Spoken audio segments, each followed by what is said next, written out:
Hemos estado viendo viajar a nuestros peregrinos hacia Jerusalén. ¿Recordáis? Los vimos salir en el Salmo 120. Desde el Salmo 120, en donde les vimos salir hasta el Salmo de hoy, han pasado muchas cosas por sus vidas y también por sus mentes y por sus corazones. Y todas estas experiencias, sus anhelos, sus clamores al Señor, sus alegrías, nos han servido a nosotros de aprendizaje en algunas ocasiones y de recordatorio en otras, pues porque nosotros también vamos caminando en un peregrinaje hacia la capital, hacia la verdadera capital de nuestra verdadera patria, o sea, hacia Jerusalén, la celestial. Nuestro peregrino salió de la ciudad donde vivía, ¿recordáis? Porque el sistema de valores que allí le rodeaba, pues le obligaba a mentir. Y cuando hablaba la verdad, era perseguido por ello. ¿Queréis que lo recordemos? Salmo 120. Salmo 120, versículos del 1 al 7. Este era el primer paso que daba nuestro peregrino. A Yahvé clamé estando en angustia, y él me respondió. Libra mi alma, oh Yahvé, del labio mentiroso y de la lengua fraudulenta. ¿Qué te dará o qué te aprovechará, oh lengua engañosa? Pues agudas saetas de valiente con brasas de enebro. Ay de mí que moro en Mesec y habito entre las tiendas de Cedar. Mucho tiempo ha morado mi alma con los que aborrecen la paz. Yo soy pacífico, mas ellos, así que hablo, me hacen guerra. Así que le vimos salir de Mesec y de Cedar como símbolos. Estas ciudades eran símbolos de dos ciudades en las que no se vivían los valores de la ley de Dios, ni se respetaban a aquellos que sí querían vivirlas. Por eso salió. Salió con su familia porque habían sido elegidos por Dios como un pueblo santo que habla su verdad, la verdad de Dios. Y esa verdad, cuando nosotros hablamos la verdad de Dios, sabemos que molesta profundamente a todos aquellos que quieren hacer lo que les da la gana sin tener en cuenta el buen consejo de Dios para sus vidas. Por eso dice que en cuanto hablaba, le hacían guerra.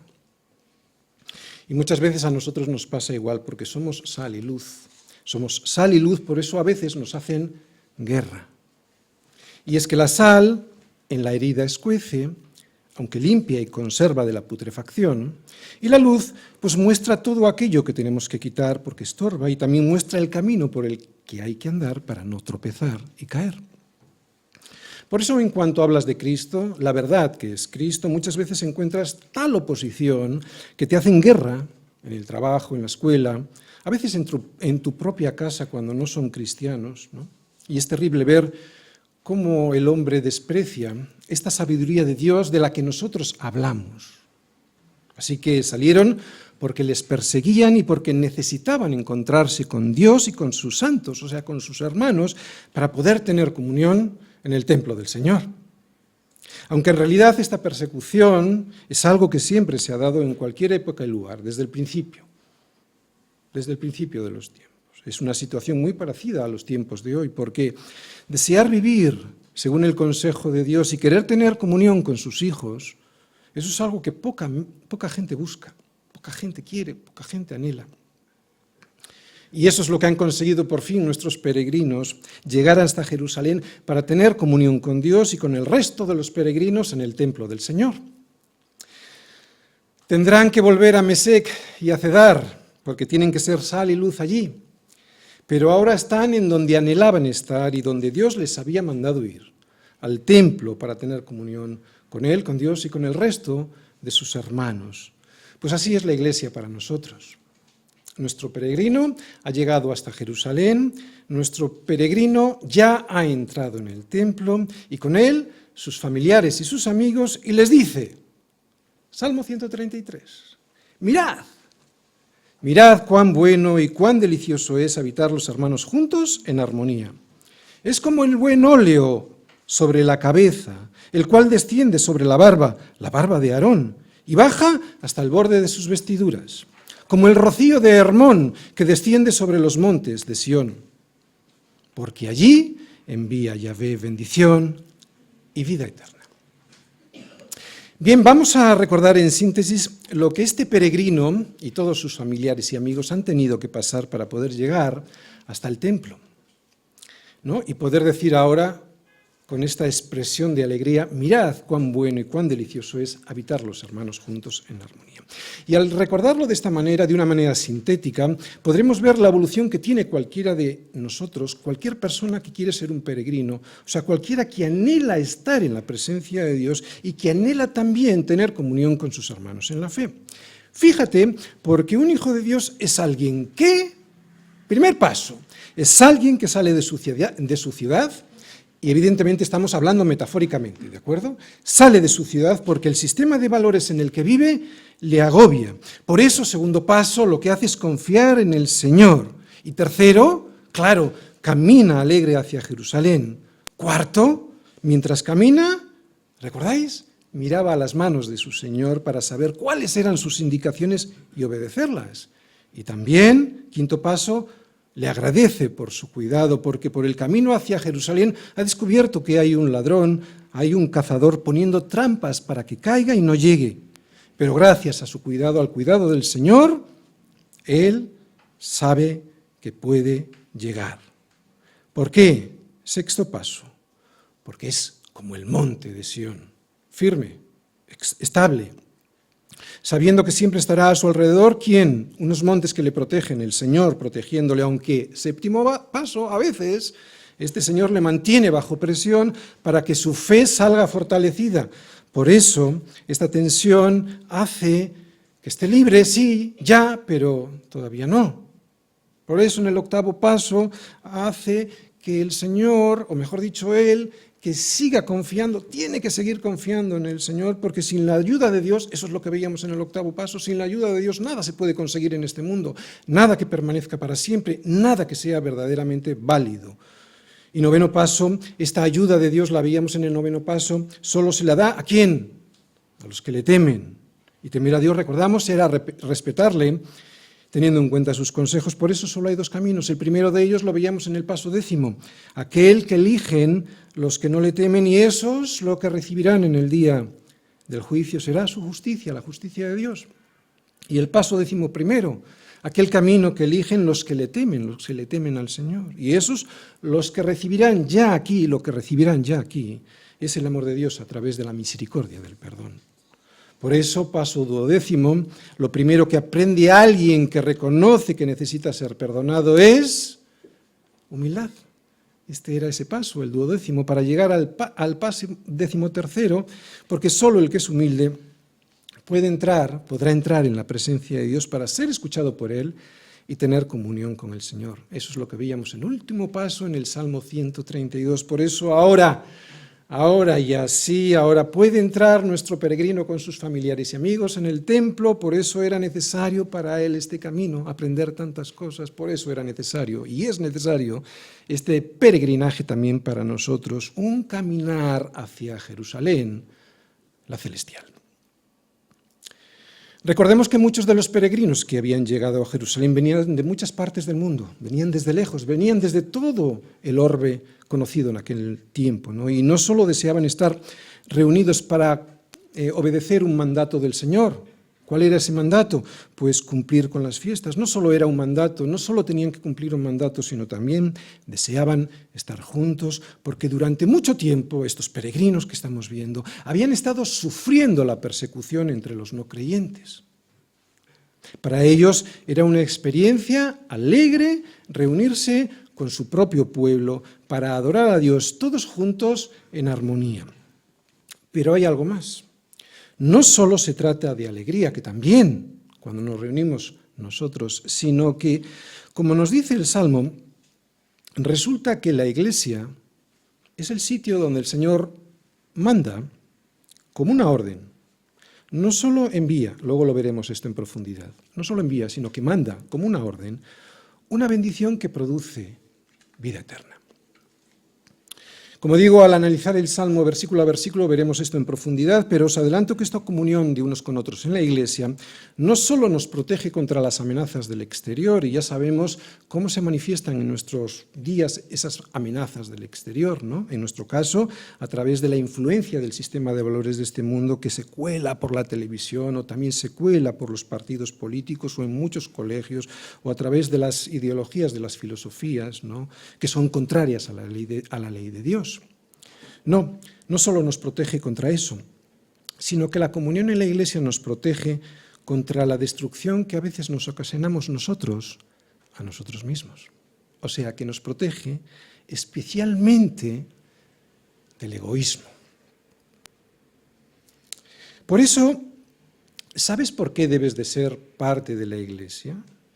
Hay muchos motivos, como acabamos de decir, y como vamos a ver, y hemos visto ya al leer el Salmo 133, pero entre otros muchos debes de ser parte de la Iglesia porque al pecado le gusta estar solo.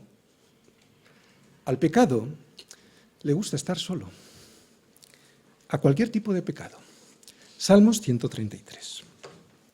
Y tan solo por ese motivo debiera ser suficiente para que tú y yo deseáramos vivir nuestra vida en la iglesia local. Todos los que son hermanos en la fe deben vivir en comunión y conectados a una iglesia local y no al margen de ella como tantas veces muchos de nosotros hemos deseado, ¿no? Y precisamente por este motivo, por el motivo que acabo de apuntar, porque al pecado le gusta estar solo, te lo aseguro, y lo sabes. Hay tanta gente que vive así, ¿verdad? Y que se cree que es cristiana. Unas veces por ignorancia, pero otras, claro, porque en la iglesia se les corrige y se les exhorta y esto pues no gusta, porque en la iglesia se rinden cuentas. Pero uno no puede viajar con los hermanos y hacer lo que le dé la gana. Por eso cuando alguien te confronta con tu pecado, cualquiera de tus hermanos, los que están fuertes en la fe, no tiene por qué ser el pastor, no vale cualquier hermano, los que están fuertes en la fe, y como digo, no tiene por qué ser el pastor, cuando alguien te confronta con tu pecado, debes verlo como la misericordia de Dios para tu vida y no como algo que te hace alguien para entrometerse en tus asuntos. ¿De acuerdo? Por eso, si de verdad no te gusta el pecado y quieres ser corregido, levantado y sustentado cuando te caes, entonces la iglesia, la de verdad, no la que se hace llamar así, pero que es un club de amigos. No, la de verdad. Esa te será un lugar deseado y agradable, si quieres ser levantado, corregido y sustentado. Ahora bien, si lo que quieres es no ser corregido ni levantado, si lo que quieres es ser sustentado, sí, pero en tu propio error, entonces la iglesia, la de verdad, la que no esa que se hace llamar así, pero que es un club, la de verdad, ¿sabes cómo la verás? Te resultará terriblemente incómoda porque es un lugar al que no quieres llegar porque te corrigen. Y entonces empezarás a buscar un sitio donde te acaricien la oreja para tranquilizar tu conciencia. Y es que la iglesia local es el sistema que Dios ha diseñado para que podamos caminar juntos desde nuestra ciudad, esa que vimos en el Salmo 120, que hablaba mentira, hasta que terminemos en su presencia. Y si lo ha diseñado Dios, no significa que sea el mejor sistema de comunión entre los hermanos, no es el mejor sistema. Es el único. La iglesia es el único porque Dios lo ha diseñado así. Por eso, estar fuera de la iglesia es estar en un lugar de desobediencia. Antes de volver a leer el Salmo de hoy y de entrar a analizarlo versículo a versículo, quisiera hacer una pequeña introducción usando unas palabras de Pablo en Efesios 4, no vayáis todavía, unas palabras de Efesios 4, de cómo la iglesia local es ese lugar que Dios ha diseñado para ti, por el que descienden más regalos. No solo es un sitio agradable, sino descienden más regalos, como hemos leído, o sea, desciende bendición aquí y vida eterna allí. Con esto no quiero decir, ahora lo vamos a leer en Efesios 4, pero con esto no quiero decir que fuera de la iglesia no vas a encontrar este tipo de bendiciones. Claro que las vas a encontrar, como por ejemplo cuando tú tienes tu devocional a solas con el Señor o cuando tú tienes un momento de intimidad en oración personal con Él, o incluso la conversión. Hay conversiones, yo creo que incluso hasta la mayoría no se producen en una iglesia local. No estoy hablando de unas paredes, estoy hablando de la reunión del cuerpo de Cristo, ¿no? Claro que se pueden producir esto fuera, pero sin duda es en medio de sus santos que están congregados en su nombre, donde el Señor se manifiesta de una manera especial, más que en otros sitios. ¿De acuerdo? Es muy importante. Vamos todos a Efesios 4. Efesios 4, versículos del 11 al 16. Muy bien, en esta porción de las Escrituras, Pablo habla de la unidad de la Iglesia, la unidad en el espíritu de la Iglesia. En el versículo 11 dice, Él, está hablando de Cristo, Él mismo constituyó a unos apóstoles, a otros profetas, a otros evangelistas, a otros pastores y maestros, para que lo hagan todo ellos. No, ¿verdad? A fin de perfeccionar a los santos para la obra del ministerio, para la edificación del cuerpo de Cristo. O sea, el cuerpo de Cristo sabemos que es la Iglesia, ¿de acuerdo? No para quedarse dormidos en un banco, sino que constituyó a estas personas, especialmente a los pastores y maestros, para la obra del ministerio. Y esta obra del ministerio consiste en que crezcamos, eso es edificar, que crezcamos, ¿vale? Hasta que todos lleguemos a la unidad. Fíjate, hasta que todos lleguemos a la unidad. La unidad aquí todavía como que no, ¿vale? Es un proceso. Hasta que todos lleguemos a la unidad de la fe y del conocimiento del Hijo de Dios, a un varón perfecto, a la medida de la estatura de la plenitud de Cristo. Versículo 14, para que ya no seamos niños fluctuantes, llevados por doquiera de todo viento de doctrina, por estratagema de hombres que para engañar emplean con astucia las artimañas del error, sino que siguiendo la verdad en amor, ¿os fijáis? Primero va la verdad, delante del amor, porque nuestra actitud debe ser el amor, pero nuestra guía debe ser la verdad. Es importante la verdad. El amor sin verdad no vale para nada, ¿de acuerdo? La verdad en amor, crezcamos en todo en aquel que es la cabeza, esto es Cristo, de quien todo el cuerpo, o sea, la cabeza de la Iglesia es Cristo y todo el cuerpo, tú y yo, bien concertado y unido entre sí por todas las coyunturas que se ayudan mutuamente, según la actividad propia de cada miembro, o sea que cada uno vamos a tener una actividad diferente, no todos vamos a ser lo mismo, según la actividad propia de cada miembro, recibe su crecimiento para ir edificándose en amor. ¿De acuerdo? Por ejemplo, hemos leído en esta porción de las Escrituras que Dios prepara a una serie de hombres y les regala unos dones especiales para bendecir a la Iglesia. Y esa bendición que desciende sobre la Iglesia consiste en equipar a los santos, o sea, en equiparte a ti, en darte recursos a ti para que los utilices, para que hagas algo con ellos. Y esos hombres a los que Dios equipa, Dios los constituyó con una función y esa función se hace dentro de la Iglesia. No estoy hablando de las paredes, ¿de acuerdo? Estoy hablando del cuerpo de Cristo. No están fuera esas personas, esos pastores y maestros. Por ejemplo, cuando enseñamos en la Iglesia, donde sea, el lugar que sea, pero como Iglesia, tiene que ser en la Iglesia. Bien, ellos van a ser los que dentro de la Iglesia te van a equipar. No lo pueden hacer fuera, como decimos. Y hemos leído que el Señor les da una serie de habilidades y que lo ha hecho con un propósito, ¿recordáis? A fin de perfeccionar a los santos para una obra, la obra del ministerio. ¿De acuerdo? Todos tenemos que ser equipados para la obra del ministerio. Y esta obra en el ministerio hace que la iglesia crezca. Así lo dice Pablo, a fin de perfeccionar a los santos para la obra del ministerio, para la edificación. ¿Qué es edificar? Cuando vas viendo que edifican un edificio, vas viendo que va creciendo, ¿no? Para la edificación del cuerpo de Cristo, o sea, para nuestro propio crecimiento. Es un beneficio para nosotros mismos, estar en la obra del Señor. Bien, cuando tú estás en la iglesia y no estás de cualquier manera, ¿de acuerdo? Porque estar en la iglesia físicamente no vale. Cuando tú estás en la iglesia, y digo no de cualquier manera, sino siendo enseñado bajo la autoridad de tus pastores y maestros, lo que haces es crecer y además hacer crecer a la iglesia. Ellos son a los que Dios ha puesto para ayudarte a crecer. Y esto no lo puedes hacer solo en tu casa, aunque creas que puedes. Hay mucha gente que cree que puede. No. ¿Sabes por qué? Porque esto es un milagro. Es un milagro de Dios. Solo ocurre en la iglesia. No se trata de estudiar, aunque hay que estudiar. Es un milagro de la iglesia porque Dios así lo ha diseñado. Recuerda, al pecado le gusta estar solo.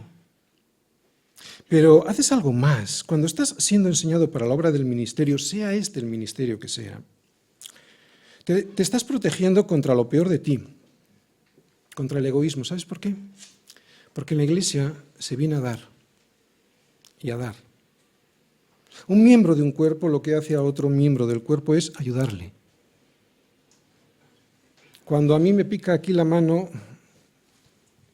el dedo le ayuda a que pase el picor. Eso es lo que hace un cuerpo. Un miembro se ayuda en crecimiento, ¿no?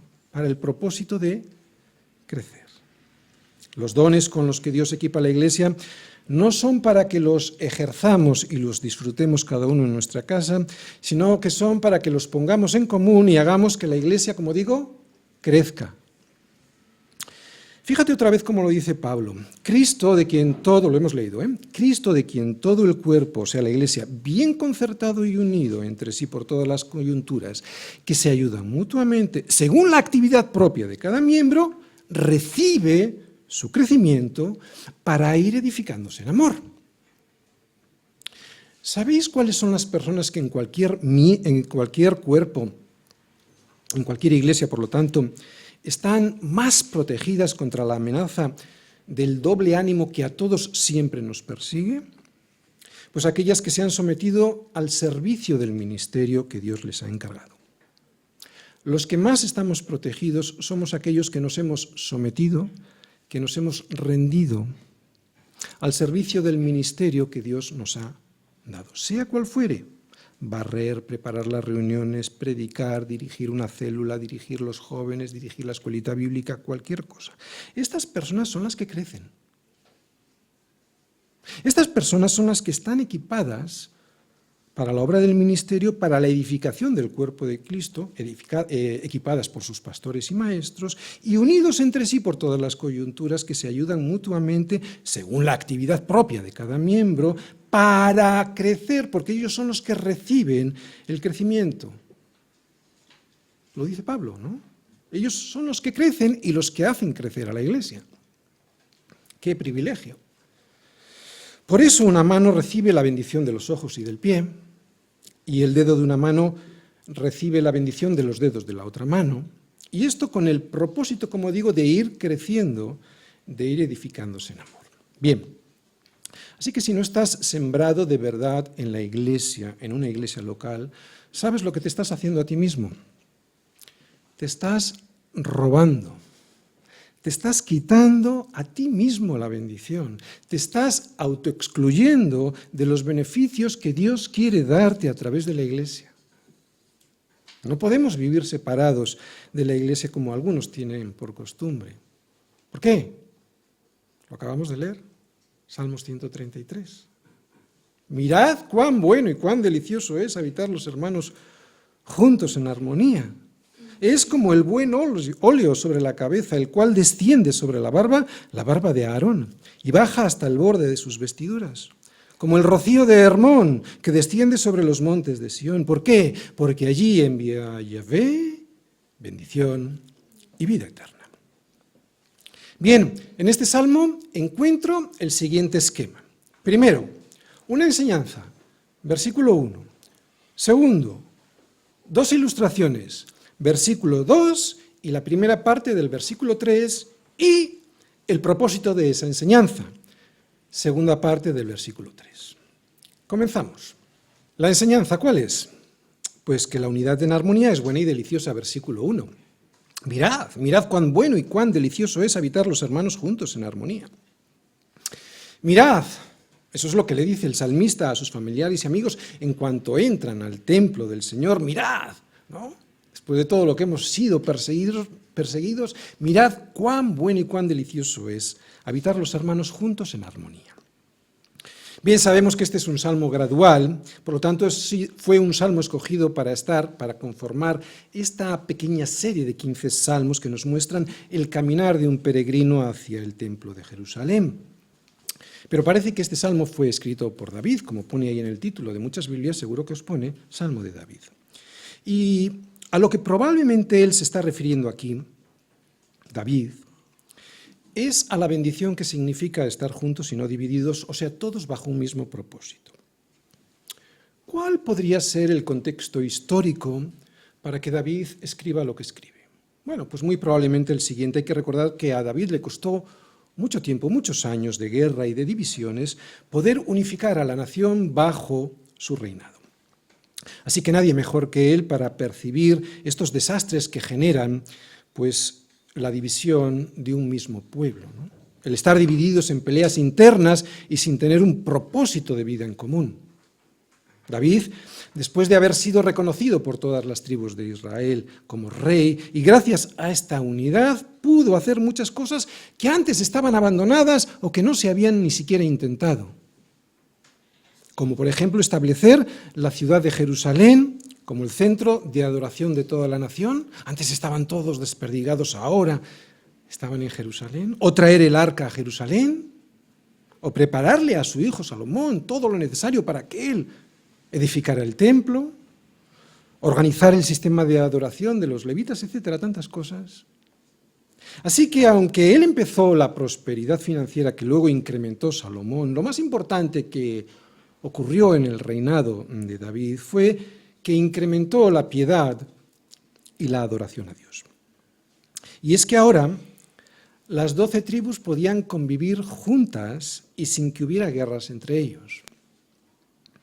El reinado de David fue la época en la que más alegría y prosperidad hubo, seguramente, por lo menos comenzó por lo menos la prosperidad económica, social y también religiosa y espiritual, ¿no? Y todo eso produjo un culto a Dios unido y más organizado, algo que le hacía ahora decir a David, mirad, ¿no? Mirad cuán bueno y delicioso es habitar los hermanos juntos y en armonía, no como antes, que estábamos siempre en peleas y en discusiones. Muchas cosas en esta sola frase, ¿verdad? Muchas cosas, vamos a analizarlas, muchas cosas, y como sabemos que este salmo habla como una sombra de la unidad de propósito de la Iglesia, vamos a intentar explicar el significado de cada una de estas palabras que vemos aquí en este versículo, pero para nuestro contexto, o sea, aplicado a nuestro contexto. Primero que vemos ahí, las primeras dos palabras son bueno y delicioso. Bien, dice David que la comunión unos con otros es buena y deliciosa. Lo que esto significa son dos cosas. No solo dice que es bueno, lo que significa que la comunión entre nosotros es algo beneficioso, porque cuando algo es bueno, algo te trae un beneficio, ¿no? Sino que además de ser bueno, dice que es agradable. Hay muchas cosas que son buenas, como por ejemplo la cirugía, ¿no? Son buenas porque le traen un beneficio a tu vida. Hay muchas cosas que son buenas, pero que no son agradables, ¿no? Cuando tú vas a un cirujano para que te extirpe algo, que es necesario que te extirpe, eso es bueno, pero no es agradable. Yo no conozco a nadie que le guste pasar por el quirófano porque dice que eso es deleitoso, ¿no? No. Y al revés, también hay muchas cosas que son agradables, pero que no son buenas. Y yo creo que aquí el mejor ejemplo que nosotros podemos entender, porque lo entendemos muy bien, es el del pecado.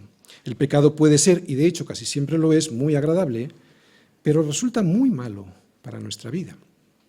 Y sin embargo, Dios nos dice que habitar esta comunión de unos con otros, juntos y en armonía, es algo no solo bueno, o sea que nos trae unos beneficios, sino que también es agradable, delicioso, o sea que nos va a resultar placentero. Ya hemos definido estos dos conceptos. Segunda definición, habitar. También dice David que lo que nos va a resultar bueno y agradable es habitar. Y habitar no es algo que se haga por periodos cortos de tiempo, ¿no? Como, por ejemplo, cuando vamos a un campamento. Eso es relativamente fácil aguantarlo, es muy deleitoso. Es difícil que alguien vaya a un campamento y no se lo pase bien. Es fácil de conseguir habitar ahí, o residir ahí, o estar un tiempo ahí. No, habitar es algo mucho más. Habitar es permanecer juntos en el mismo lugar, con otras personas sí, pero por un periodo de tiempo indefinido. O sea, habitar implica residencia. Por eso cuando yo he dicho al inicio de la predicación que tener comunión unos con otros consiste en ser corregido y levantado y sustentado cuando caes, lo que quería mostrar es lo que ahora nos dice este versículo, y es que la Iglesia consiste en habitar, en residir, y que residir es todo lo contrario a lo que se hace en un club, porque en un club se está de paso. En un club uno no reside, uno está de paso y hace lo que le da la gana. Es cierto que hay unas normas y que esas normas se deben de cumplir pues para tener una buena relación, ¿no? Pero en realidad tú puedes ir a lo tuyo sin que nadie se meta en tu vida y de hecho eso es lo que ocurre en un club, que tú vas a lo tuyo, nadie se mete. Pero en la iglesia no.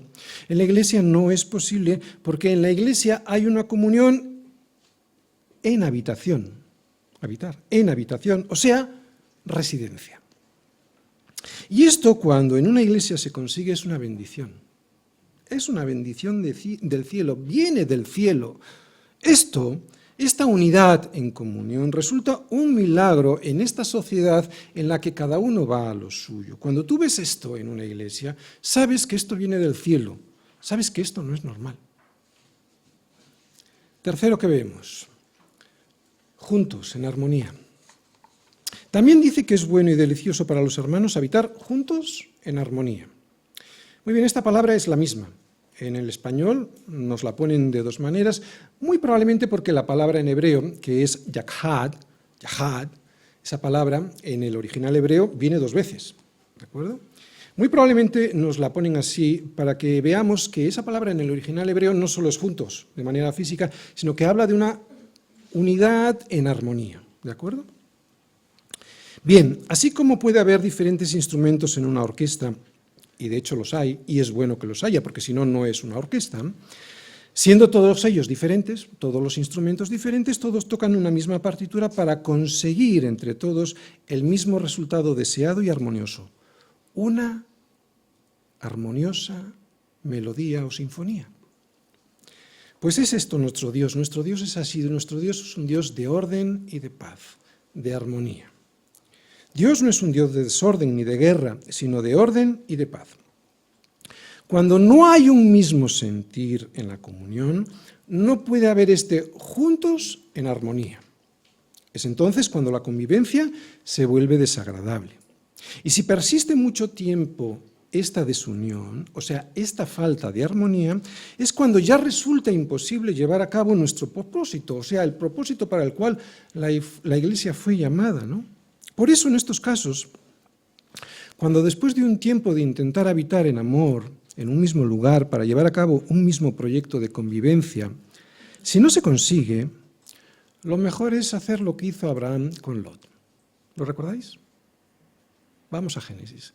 Génesis 13, versículos del 7 al 9. Leemos. Y hubo contienda entre los pastores del ganado de Abraham y los pastores del ganado de Lot. Y el cananeo y el fereceo habitaban entonces en la tierra.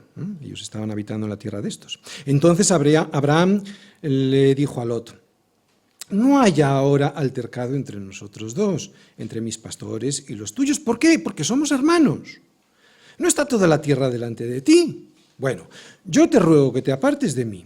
Si fueres a la mano izquierda, yo iré a la derecha. Y si tú a la derecha, yo iré a la izquierda. Bien. Sé que es frustrante. Como hijos de Dios, esto es frustrante. Pero hemos de saber que esto en ocasiones es normal.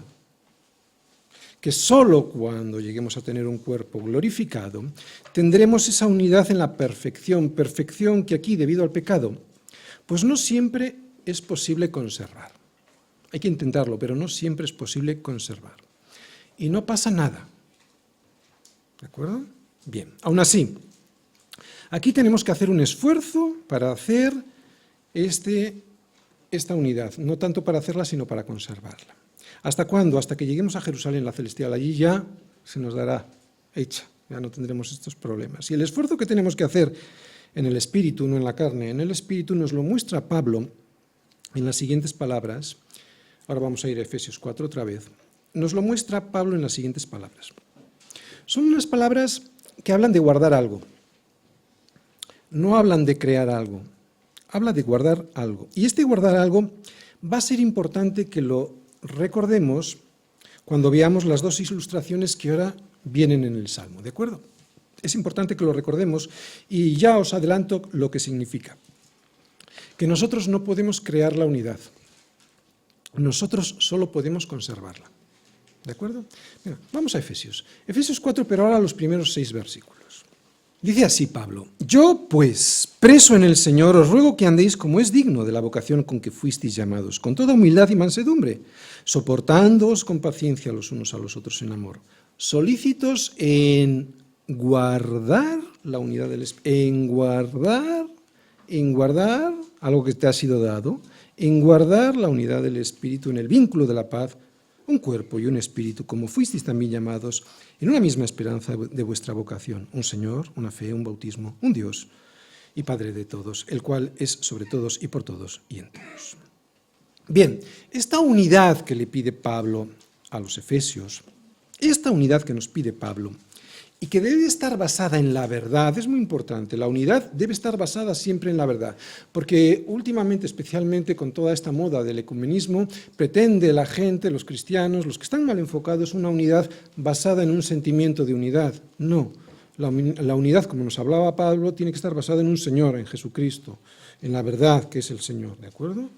Y esa verdad está en las Escrituras. Por lo tanto, esta unidad basada en la verdad, que ahora nos va a mostrar David con dos ilustraciones, digo que debe de estar basada siempre en Cristo, porque si no está basada en la verdad, en un mismo Señor, como nos dice Pablo, no será unidad en el Espíritu. O sea, no será una iglesia. Cualquier unidad que no esté basada en la verdad, que es Cristo, nunca será una iglesia, será cualquier otra cosa. Podría ser incluso un club cristiano, sí, pero un club a fin de cuentas y que no se diferencia mucho de otros clubs, a excepción de su barniz cristiano. ¿De acuerdo? Vamos a ver esto en los siguientes versículos del Salmo 133. Vamos a los versículos 2 y a la primera parte del versículo 3. Dos ilustraciones. La bendición es una unidad que alcanza a toda la iglesia. Versículos 2 y primera parte del 3. Es como el buen óleo sobre la cabeza, el cual desciende sobre la barba de Aarón, y baja hasta el borde de sus vestiduras, como el rocío de Hermón, que desciende sobre los montes de Sión. Bien, dos ilustraciones. Primera ilustración. Cuando Dios le ordenó a Moisés que Aarón fuese apartado como sumo sacerdote, le dio una serie de indicaciones para su consagración. Después de indicarle cómo se habría de vestir, el Señor le dice a Moisés: luego tomarás el aceite de la unción y lo derramarás sobre su cabeza y le ungirás. Este aceite simbolizaba, ya entonces, ¿de acuerdo? Porque muchas veces la gente usa el aceite como si fuera algo milagroso. Este aceite incluso entonces simbolizaba la bendición de Dios sobre Aarón. El aceite como la imagen, como una sombra del Espíritu de Dios capacitando a Aarón para su oficio de sacerdote. Bien, y no era un aceite cualquiera, era un buen óleo, como nos dice el Salmo. Y es que el aceite del que habla este Salmo se lo había dado Dios a Moisés con una receta, y al que le interesa esta receta la puede ver en Éxodo 30, versículos del 22 al 30. No le recomiendo a nadie que haga este aceite, entre otras cosas porque nadie más podía elaborar este aceite, sino los sacerdotes. Y estaba apartado este aceite, por eso se llama santo, apartado para una serie específica de usos, ¿no? La consagración de los utensilios, el altar, el tabernáculo y también los sacerdotes. Bien, era pues un aceite especial. No valía para cualquier cosa, no estaba diseñado para cualquier cosa, era un aceite especial que se elaboraba con unas especias muy raras y caras y que producía un olor profundo y muy especial. Esa fragancia era la imagen del Espíritu de Dios descendiendo primero sobre Aarón, pero con su aroma llegando a todo el pueblo, porque era, como digo, un olor profundo y muy agradable. Y es así la unidad, o debe de ser así la unidad del pueblo de Dios. Algo muy raro de encontrar, solo se da en el pueblo de Dios, y profundamente agradable de disfrutar. Es como cuando hueles un buen perfume, ¿no? Y es agradable y además llega a muchos sitios ese perfume. Por eso es una imagen que escoge David para mostrarnos cómo es la comunión que debe existir en el pueblo de Dios. Y es una imagen que tiene dos significados, ¿de acuerdo? Estamos en la primera imagen. En la segunda imagen también vamos a ver una imagen con dos significados. Pero en esta imagen tenemos una imagen con dos significados. Uno, el que acabamos de decir. O sea, el placer que produce oler un perfume agradable. Ya de por sí es agradable. Y otra, que yo he subrayado ahí. no solo es un placer, sino que desciende ese Espíritu de Dios a todo el pueblo, ¿no? Habla ahí de descender y de bajar. En el original hebreo es la misma palabra, desciende, ¿no? Dice David que es un aceite que se derrama sobre la cabeza de Aarón, pero que se vertía de manera tan abundante que no solo se quedaba ahí, en la cabeza de Aarón, sino que caía por la barba, y es curioso, no podía tocar la carne. El Espíritu de Dios es otra cosa, no tiene nada que ver con la carne, ¿no? Es curioso. Descendía por la barba, por sus vestiduras, y llegaba hasta el borde de las vestiduras de Aarón. Así que esta imagen muestra dos cosas. Ya las hemos dicho, que la unidad en armonía del pueblo de Dios es preciosa, ¿no? Como lo era ese aceite especial, y que además debía llegar desde arriba hasta abajo, al igual que el buen óleo con el que se ungía a Aarón. Por eso David usa esta imagen que nos muestra cómo debía de ser la comunión entre todas las tribus de Israel. Lo vuelvo a repetir, dos cosas de esta imagen. Debía ser algo precioso, agradable, y además debía llegar a todo el pueblo de Dios. Bien, este aceite era caro y muy especial, por eso esta gracia es una gracia, es un regalo. La unidad es un regalo, ¿de acuerdo? Por eso esta gracia, cuando desciende del cielo, la tenemos que conservar. Este aceite no es nada común, como digo, es caro, raro y además es precioso. Y así es la unión en armonía del pueblo de Dios. Es algo raro, caro y no es fácil de conseguir porque es un regalo de Dios. Por eso cuando el Señor la envía hay que conservarla. Aquellas personas que llegan a la iglesia y que hurgando entre sus miembros llegan a destrozar esta unidad, lo que están haciendo es pisotear este aceite que es de Dios y que desciende del cielo. Es un aceite santo. La unidad en la iglesia es algo que Dios considera santo. Y por lo tanto, alguien que atente contra esta unidad, recordamos, basada en la verdad, no puede estar basada la unidad en cualquier cosa que no sea en la unidad que es Cristo. Cualquiera que atente contra esta unidad, lo que está haciendo es rebelarse contra Dios mismo. Bien, hemos visto una ilustración, pero nos da otra. La segunda ilustración es lo que vemos en la primera parte del versículo 3. Dice ahí David que esa unidad en armonía del pueblo es como el rocío de Hermón que desciende sobre los montes de Sión.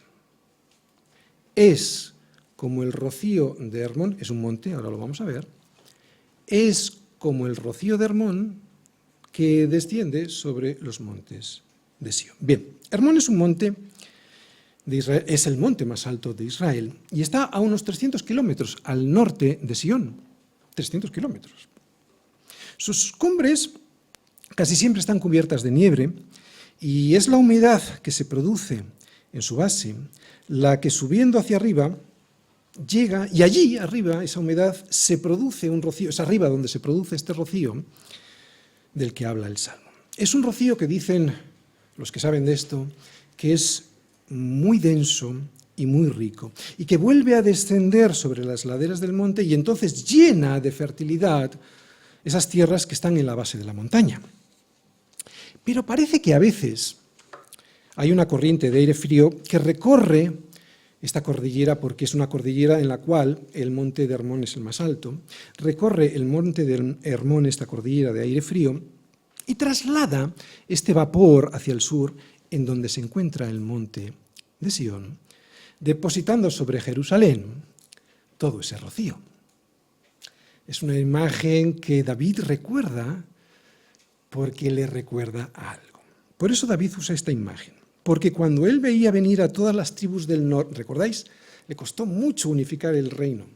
Cuando él veía a todas las tribus del norte venir hacia Jerusalén, cuando antes resulta que estaban separados por guerras y rencillas, pues era como ver el rocío, ese rocío que venía desde el norte, desde el monte Hermón, y que se depositaba sobre el monte de Sión, sobre Jerusalén. Esto era una bendición para David. Es una bendición de Dios. Así que aquí vemos lo mismo que veíamos en la ilustración anterior.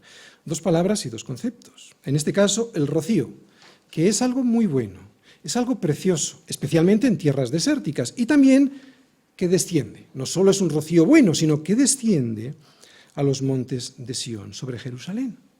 En nuestro caso, sobre la iglesia. Algo bueno, algo precioso, la unidad, que desciende sobre todo su pueblo. Esta es la segunda imagen, que coincide con la primera. La verdadera unidad es un regalo de Dios. Desciende de lo alto.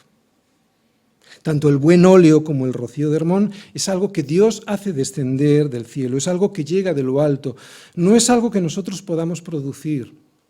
Por eso, cuando esta unidad en armonía llega a la iglesia, lo que tenemos que hacer es procurar conservarla. No podemos producirla, sin embargo, lo que sí podemos hacer es destruirla. Por eso, Pablo nos anima a que conservemos esta unidad. Esta es la enseñanza de estas imágenes, de este salmo.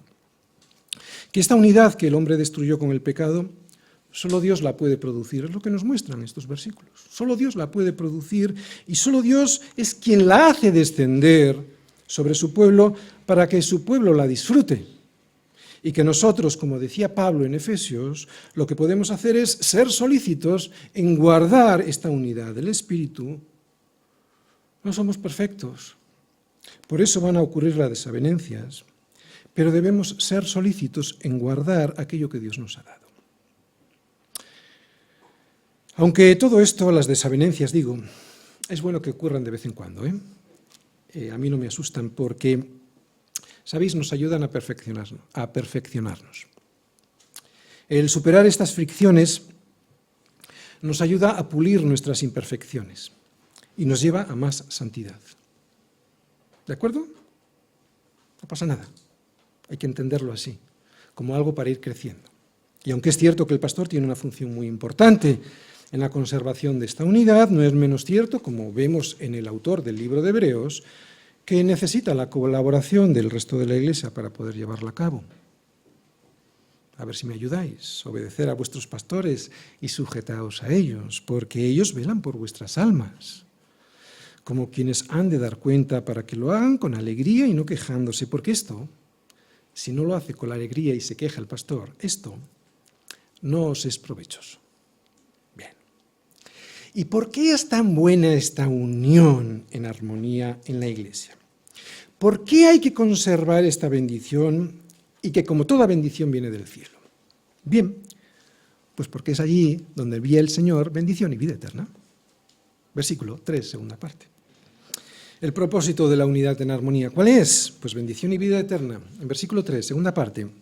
Porque allí envía Yahvé bendición y vida eterna. O sea, que donde se destruye la bendición enviada desde el cielo, o sea, donde no se conserva esta unidad en armonía, allí no envía el Señor bendición ni vida eterna. Por eso es tan importante conservarla.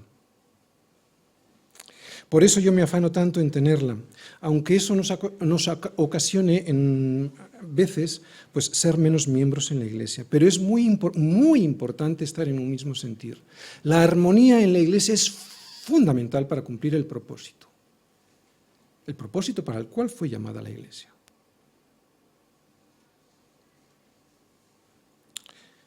Una cosa antes de continuar. En español, esa palabra que veis ahí, envía, no se corresponde totalmente con el sentido original que viene en hebreo, porque en el original lo que esta palabra quiere decir es que allí, o sea, en Jerusalén reunida, unida y en armonía, allí es donde el Señor manda, como una orden, manda, ordena. El Señor lo ordena, que llegue la bendición y la vida eterna. Es como un decreto de Dios, o sea que se va a cumplir. ¿De acuerdo? Qué bueno. Nosotros solo tenemos que conservar la unión, en armonía. El resto lo envía el Señor como una orden. En el original hebreo es una orden, es un decreto, es un mandato, lo manda Dios, no solo lo envía, y luego la Iglesia lo recoge o no. No, si está en unión, en armonía, se va a cumplir la bendición de este versículo 3, segunda parte. No solo la envía, digo, la ordena. Así pues, Dios ordena que tu vida y la mía sea bendecida aquí y que tenga la vida eterna allí. Y esto ocurre solo en la Iglesia. Bien, Jesús en el Salmo. En este Salmo David habla de una bendición sobre Jerusalén. Pero esta bendición de la que habla David no duró mucho. Después de muerto su hijo Salomón, las 12 tribus se volvieron a separar. Y la prosperidad de la bendición, que significa la unidad en armonía, desapareció. La mayoría de las tribus conformaron el Reino del Norte y eligieron una nueva capital para que ya no se subiera a Jerusalén a adorar, y eligieron también nuevos dioses, 2 becerros de oro, otra vez. Estas tribus, con Jeroboam a la cabeza, fueron los primeros que empezaron a destrozar este aceite que descendía, a este rocío que descendía sobre Sión. Fueron los primeros que empezaron a destrozar la bendición de Dios sobre ellos al separarse y al comenzar a animar, porque lo importante es esto, lo grave es esto, a comenzar a animar al pueblo a seguir a otros dioses. El problema no era tanto la separación, que también evidentemente, sino que comenzaron a animar a adorar a otros dioses. La bendición de Dios continuó destruyéndose cuando comenzaron la guerra entre el reino del norte y el reino del sur, en el reino del sur, donde todavía se adoraba a Dios, al Señor, y todavía estaba el templo en Jerusalén. Pero la bendición sobre el reino del sur también duró poco. Primero Dios envió su juicio y su castigo sobre el reino del norte, provocando la invasión de los asirios y llevando al pueblo al cautiverio. Pero años después, el reino del sur también fue llevado cautivo, en este caso a Babilonia. Ya antes de que llegaran estas desgracias, los profetas habían avisado y advertido del error de pisotear este aceite, del error de pisotear este rocío, del error de pisotear la bendición de Dios al desobedecer sus consejos. Ya venían advirtiéndolo, ¿no? Pero también anunciaban cómo Dios iba a solucionar este desaguisado. Vendría un rey, vendría un Mesías que haría que el pueblo volviese a disfrutar de la misma unidad en armonía que se había disfrutado en el reinado de David, o sea, con las 12 tribus de nuevo unidas bajo un mismo rey, y este rey sería un descendiente de David. ¿Qué pasó con la promesa de Dios a los profetas? ¿Dónde están esas 12 tribus y ese rey descendiente de David? Sabemos que ese rey descendiente de David es Jesucristo, y también sabemos que Él está reinando sobre su reino. Pero, ¿y las 12 tribus? Las 12 tribus son la iglesia del Señor. Esas 12 tribus de la dispersión es el reino del Señor. O por lo menos así lo dice Santiago cuando comienza su carta. Dice así: Santiago, siervo de Dios y del Señor Jesucristo, a las 12 tribus que están en la dispersión, salud. ¿A quién se dirige Santiago? Sino a la iglesia del Señor.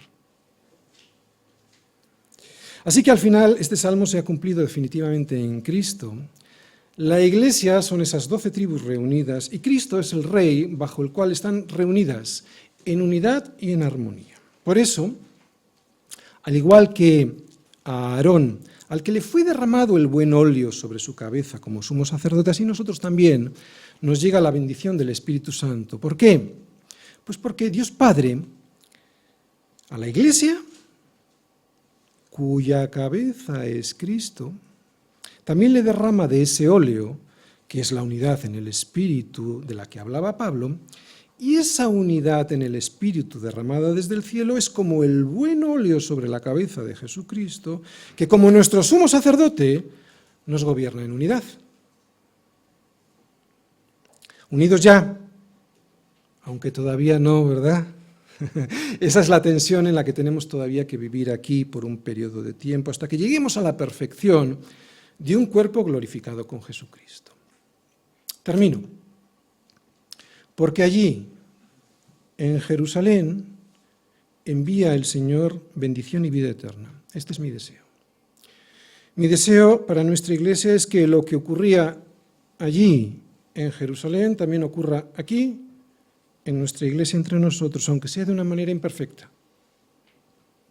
Y para eso debemos comenzar a estar juntos. Juntos.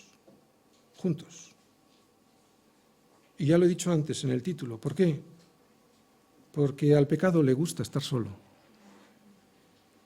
A nadie le gusta ser observado cuando hace algo malo. Por eso huimos de la iglesia.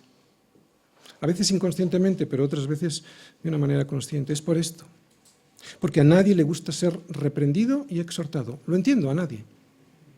Pero es que no estamos en un club. Estamos en la iglesia. Dios dice que no solo es bueno estar juntos, sino que es agradable. ¿Por qué? Porque trae bendición y vida eterna.